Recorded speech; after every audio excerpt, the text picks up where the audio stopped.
नमस्ते दोस्तों। समुद्र मंथन तो आपने सुना होगा। मैं मंथन की कहानी आपको नहीं सुनाऊंगा। मैं आपको आज ये बताने वाला हूँ कि समुद्र मंथन हुआ क्यों था। ऋषि दुर्वासा स्वर्ग के पास से कहीं जा रहे थे। जब वह स्वर्ग लोग क्रॉस कर रहे थे तो रास्ते में उनको टकरा गए इंद्र, जो अपने वाहन ऐरावत पे बैठे थे। भक्ति भाव में दुर्वासा ने इंद्र को एक माला गिफ्ट की। अब देवराज इंद्र ने क्या किया कि उसको खुद पहनने की बजाय ऐरावत को पहना दिया, अपने हाथी को। पर उस माला में बहुत सारी शक्तियां थी और उसके जो फूल थे उस फूल में इतनी खुशबू थी कि बहुत सारी मधुमक्खियां ऐरावत हाथी के आसपास भिनभिनाने लग गई। अब ऐरावत हाथी हो गया इससे परेशान।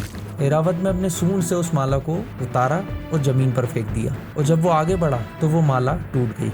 और ये देखकर ऋषि दुर्वासा को बहुत बुरा लगा, क्योंकि वो जो माला थी वो स्वयं शिव पार्वती की तरफ से दुर्वासा को मिली थी।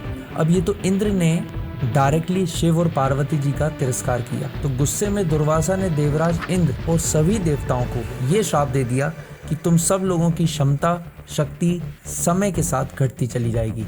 और ऐसा ही हुआ। जैसे जैसे वक्त बीता, सारे देव, सूर्य देव, वायुदेव, इंद्रदेव, जलदेव, सभी देव, इन सब की जो क्षमता थी, शक्ति थी, वो लगातार घटने लग गई। अब ये बहुत बड़ी परेशानी थी, क्योंकि जैसे जैसे ये बात स्वर्ग लोक के बाहर जा रही थी, असुरों को पता चल रही थी कि देव कमजोर हो रहे हैं। देवों का कमजोर होना मतलब असुरों के चांसेस बढ़ाना स्वर्ग लोक पर अपना शासन स्थापित करने के लिए। इन चीजों को देख सभी देव घबराने लगे। वो डर रहे थे कि अगर सच में ऐसा हो गया तो शायद हम असुरों से जीत नहीं पाएंगे। अब असुरों से जीतने का एक ही तरीका था कि अपनी शक्तियां वापस पाई जाएं। जब भी देवों को परेशानी आती है तो वो 3 भगवान के पास जाते हैं, ब्रह्मा, विष्णु और महेश।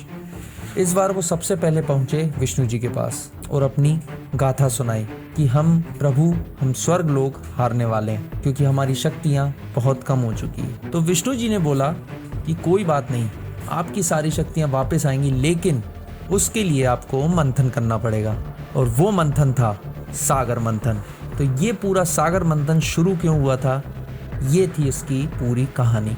वीडियो इन्फॉर्मेटिव लगे तो सब्सक्राइब करें मेरी चैनल को। जय हिंद।